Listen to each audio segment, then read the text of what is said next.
wabarakatuh. Selamat pagi, selamat sejahtera bagi kita semua. Bapak Ibu dan hadirin yang saya hormati, sebelum rapat, izinkan saya untuk membacakan tuntunan acara. Yang pertama yaitu pembukaan, yang kedua menyanyikan lagu Indonesia Raya, yang ketiga sambutan kepala sekolah, pembahasan pelatihan pembelajaran mendalam bagi kepala sekolah dan guru sasaran. Keempat, kegiatan inti, dan yang terakhir adalah penutup. Indonesia merdeka, merdeka, hiduplah Indonesia Raya. Ya Bu. Yang saya hormati Bapak Ibu Guru, dalam kesempatan pagi hari ini kita akan berlatih tentang PM, pembelajaran mendalam. Assalamualaikum warahmatullahi wabarakatuh. Waalaikumsalam. Saya hormati Ibu Kepala Sekolah SMP Negeri 2 Bubian. Yang saya hormati Wakil Kurikulum SMP Negeri 2 Bubian, Wakil Kesiswaan dan Wakil Sapras, Bapak Ibu Guru SMP Negeri 2 Bubian yang berbahagia. Untuk saat ini saya adalah penyampai yang pertama berkaitan dengan pembelajaran mendalam. Pembelajaran gap planning itu bukan kurikulum. Bapak saya ingatkan lagi, pembelajaran gap planning itu bukan kurikulum. Kita di tahun 2025-2026 tetap menggunakan kurikulum merdeka. Gap planning itu hanyalah pendekatan. Baik, saya akan menyampaikan apa yang saya dapat. Mungkin kita ada 3 penyampai, ya, 3 tutor di sini. Ada Bu Evi, saya ada Pak Aris. Grup mindset adalah pola pikir yang selalu berkembang. Di situ ada definisi profil kelulusan harus yang dicapai, apa yang harus dicapai dalam kegiatan proses pembelajaran nantinya. Ya. Kemudian prinsip pembelajaran mendalam atau deep learning itu berkesadaran, bermakna dan menggembirakan. Itu adalah prinsip pembelajaran.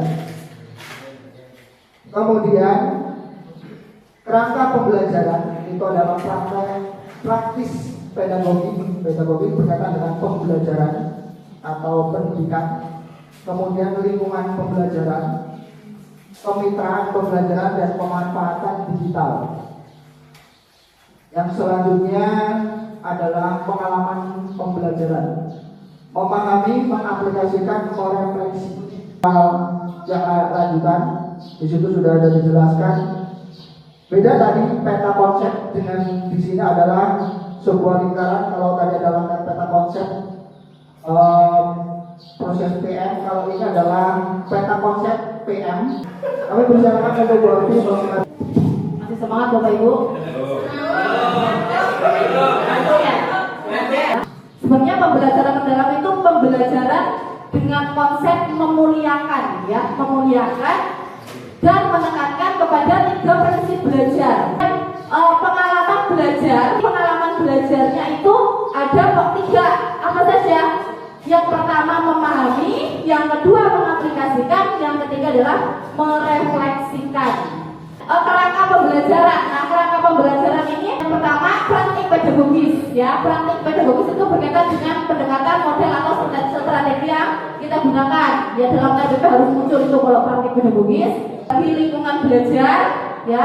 Lingkungan belajar itu sebisa mungkin kita membuat lingkungan belajarnya yang aman, nyaman, serta kondusif untuk siswa.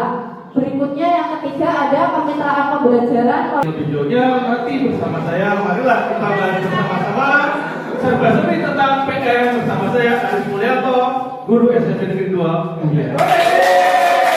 Dulu namanya RPP, maka sekarang namanya PPM. Ya, jadi dalam Permendikbud itu disebutkan bahwa minimal perangkat pembelajaran guru itu terdiri dari tujuan pembelajaran, kegiatan pembelajaran, dan asesmen. Baik, itulah tadi penyampaian kegiatan inti di acara kita pada hari ini. Terima kasih kepada pemateri yang telah menyampaikan materinya. Semoga apa yang disampaikan dapat kita aplikasikan dan kita gunakan untuk kerja kita ke depannya. Saya akhiri. Assalamualaikum warahmatullahi wabarakatuh.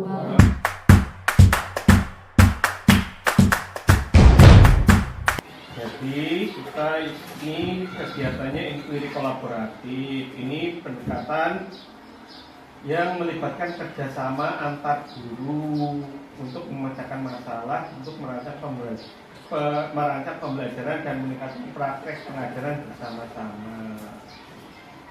Langkah kita yang pertama ini mengidentifikasi masalah kita itu apa sebenarnya di sini, sehingga kita bisa merancang pembelajaran supaya meningkatkan di dalam setiap pembelajaran siswa itu bisa aktif. Masalahnya apa? Ada nggak masalah kita di sini? Kita ini ya Pak Aris membuat murid itu tertarik dengan guru, dengan objek. Kalau kita sudah bikin senang murid, jelas asik pelajarannya Pak ini, Bu ini, itu. Baru yang kedua baru materinya disenangi oleh setiap siswa. Ya, mungkin kalau kesulitan kita dalam proses pembelajaran, ya, saya lihat kondisi anak itu untuk kemauan berliterasi itu masih kurang banget. Kurangnya motivasi belajar siswa itu kebanyakan masih rendah. Gimana Pak Mutar? Sama sih, literasi sama motivasi. Kalau Bu Evi, masalahnya Bu? Kalau saya ya selama ini karena mungkin materi matematika ya, jadi tanpa begitu ceramah mungkin lepas sama sekali nggak bisa. Tetap ada materi ceramahnya, kita terkadang campuran untuk diskusi ketika anak itu presentasi, jadi kurang percaya dirinya Pak. Yuk.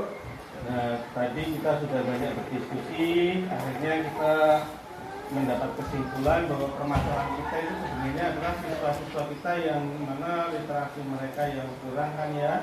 Kemudian akhirnya minat belajarnya rendah, motivasinya rendah, sehingga untuk memotivasinya tadi kita ada kesimpulan dari Bapak Ibu bahwa yang pertama kita menggunakan metode pembelajaran untuk meningkatkan minatnya.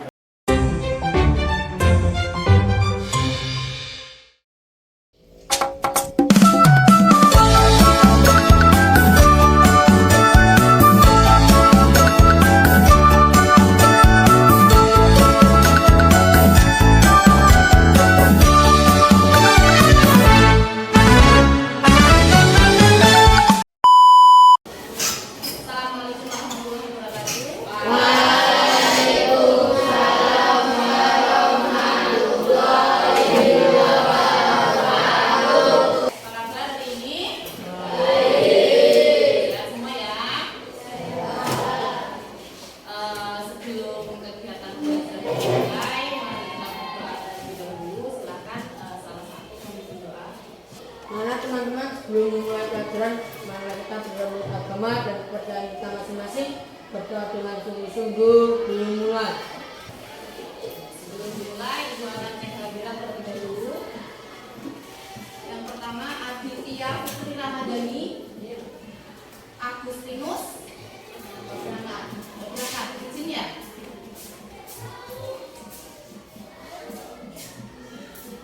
Kenapa Agustinus? Pergiannya. Ahmad Nur Faizin, Zaskia. Baiklah, sudah siap belajar hari ini? Sudah. Tepuk semangat.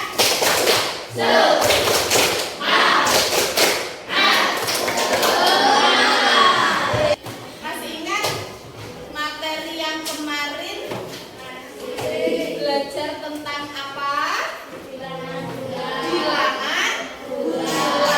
Ya, kemarin kalian sudah belajar bagaimana cara membandingkan bilangan bulat. Hari ini masih berkaitan dengan bilangan bulat. Ibu sampaikan tujuan pembelajaran hari ini adalah murid mampu melakukan operasi penjumlahan dan pengurangan bilangan bulat menggunakan garis bilangan. Kemudian tujuan pembelajaran yang kedua, murid mampu menyelesaikan masalah matematika yang berkaitan dengan operasi penjumlahan dan pengurangan bilangan bulat. Operasi penjumlahan pengurangan bilangan bulat itu yang berkaitan dengan kehidupan sehari-hari itu sebenarnya banyak ya. Contoh misalkan apa? Gimana? Oh ya, utang piutang ya, utang piutang. Biasanya kalau utang piutang itu apa angkanya? Negatif ya, ya saldo bank. Biasanya kalau di buku rekening saldo bank itu ada debit sama kreditnya ya. Kalau istilah utang berarti negatif. Kemudian apalagi penerapan operasi bilangan bulat, hanya itu saja. Jual beli, kalau jual beli itu apa? Misalkan ini, untung rugi ya Mbak ya. Ya kalau rugi berarti apa? Minus ya, negatif itu rugi. Kalau penjual mengalami kerugian minus. Kemudian ada lagi tentang suhu ya. Suhu juga bisa. Suhu itu kan ada panas, ada dingin. Kalau ibu akan mensimulasikan konsep penjumlahan pengurangan bilangan bulat menggunakan garis bilangan ya. Kemudian nanti ibu akan membagi kalian menjadi beberapa kelompok. Setelah itu kalian itu ada kegiatan diskusi ya. Setelah diskusi ada yang perwakilan maju presentasi ke depan. Nah, jelas. Untuk asesmen itu adalah penilaian. Penilaian yang ibu gunakan ada 3. Penilaian yang pertama adalah asesmen awal. Asesmen awal nanti ibu adakan pretest terlebih dahulu. Kemudian ada asesmen formatif. Penilaian formatif itu ketika proses pembelajaran berlangsung. Jadi nanti kegiatan diskusi tetap ibu nilai ya. Bagaimana penilaian sikapnya, partisipasi aktifnya, kemudian penilaian keterampilan juga ibu kasih nilai. Terakhir ada penilaian sumatif. Sumatif itu ketika pembelajaran sudah selesai, yaitu ulangan harian. Ya, sudah paham atau tidak penilaian? Itu nanti yang akan ibu adakan. Operasi penjumlahan bilangan bulat nih, ibu tanya dulu.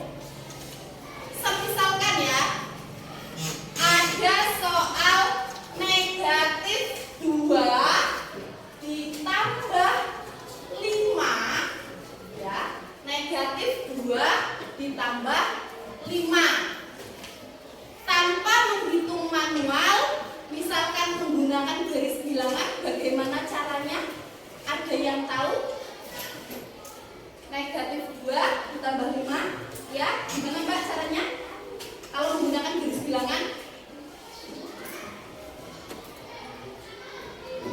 Kalau garis bilangan itu bentuknya di tengah-tengah angka berapa? 0. Kalau ke sebelah kanan angkanya bernilai semakin besar ya. Semakin besar bilangan positif. Kalau di sebelah kiri 0 berarti bilangan negatif. Baiklah, di sini ibu akan adakan pretest terlebih dahulu.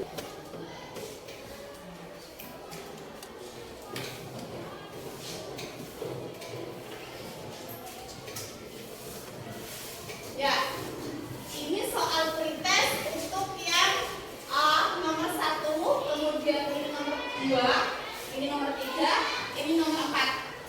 Angkanya kelihatan ya? Ya. Bu, Ya, sudah selesai. sudah selesai. Yang lain? 1 menit lagi ya. Pertama, nomor 1 itu ada angka berapa? Negatif 2. Negatif 2 ditambah 10. Negatif 2 ditambah 10 hasilnya berapa? 8. Ada yang menjawab 8. Selain 8 angkat tangan. Berapa lagi? 12. Ada lagi? Jawab yang lain? Mbak, berapa jawabannya? 8. Negatif 2 ditambah 10. Jawabannya 8. 8. Berikutnya 5 ditambah negatif 3. Fatir 5 ditambah negatif 3, jawaban Fatir berapa? 7. Yang lain? 2. Ada yang jawab 7, ada yang jawab 2. Berapa lagi? 8. Oh ya, oke. Nanti kita buktikan bersama ya. Baiklah, untuk melihat jawaban ini apakah benar atau tidak, Ibu akan mensimulasikan dulu ya. Kita membuat alat peraga garis bilangan. Alat peraganya sederhana sekali ya. Ini Ibu ambil potongan dari aluminium ya. Potongan dari aluminium Ibu tempelkan.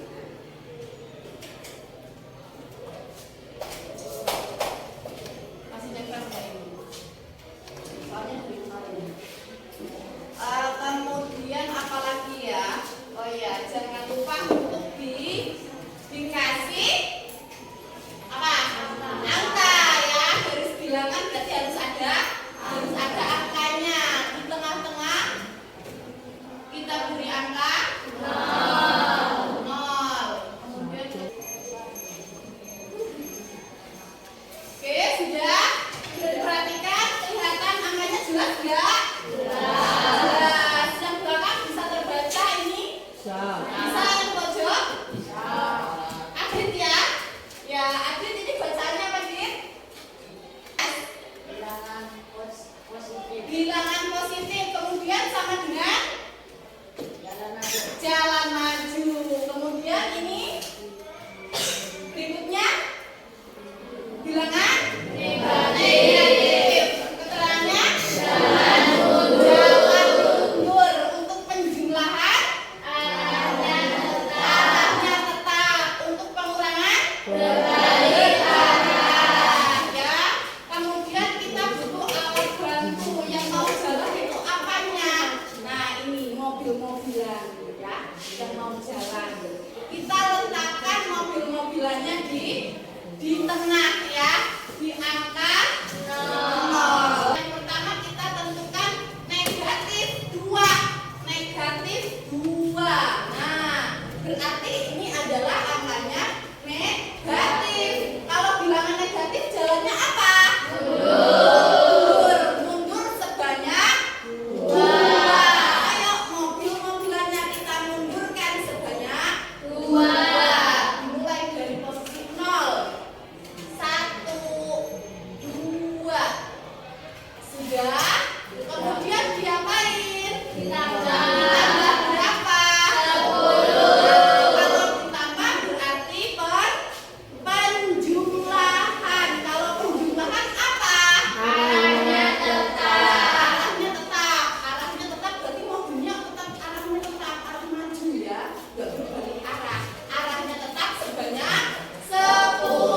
Kita hitung mulai mobilnya bergerak 10 langkah. 1, 2, 3, 4, 5, 6, 7, 8, 9, 10. Tepat berada di atas angka 8. Berarti hasilnya adalah 8, yaitu bilangan positif. Sampai di sini mengerti? Jadi belajar untuk bisa apa? Percaya diri ya. Kapan lagi kalau nggak sekarang kesempatannya gitu kan? Nanti apa ya, manfaatnya tuh ya luar biasa. Kalau misalkan ada upacara bendera jadi petugas kan sudah punya mental ya.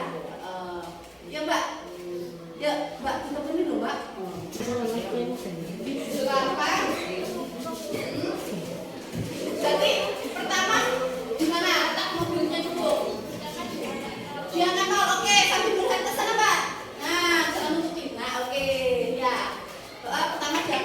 kemudian terus maju ke angka 8. Woi teman-teman, maju ke angka 8. Ya. Terus jika sudah, lihat ini dikurang berarti pengurangan. Kalau pengurangan apa? Berbalik arah. Berarti kalau berbalik arah mobilnya diputar, dibalik karena berbalik arah. Nah, berbalik arah terus ini apa? Negatif. Kalau bilangan negatif apa? Jalannya mundur. Ya, dianggap berapa, Mbak? Negatif 7. Oke, terima kasih. Beri tepuk tangan. Ya, jawabannya dicobakan. Oh, ternyata ada yang keliru masih ya, ada yang tepat negatif 7. Oke, nggak apa-apa untuk pembelajarannya, Mbak ya. Dari ini, ya, dari yang tadi temennya sudah mempraktekkan, kira-kira ada yang belum dipahami atau sudah jelas, ya? Oke, Ibu akan membagikan LK. So, ini LK. Silakan kerja kelompok. Ya, 10 menit. Silakan.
Semua ya?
pembagian bilangan bulat. Sampai di sini ada yang mau ditanyakan? Baiklah, cukup sekian. Sampai jumpa lagi di pertemuan yang akan datang. Berharap bisa kembali di rumah ya dengan apa berikutnya untuk pengulangan untuk ke depan kita masih belajar bilangan bulat sekali ada pembagian. Ibu akhiri. Assalamualaikum warahmatullahi wabarakatuh.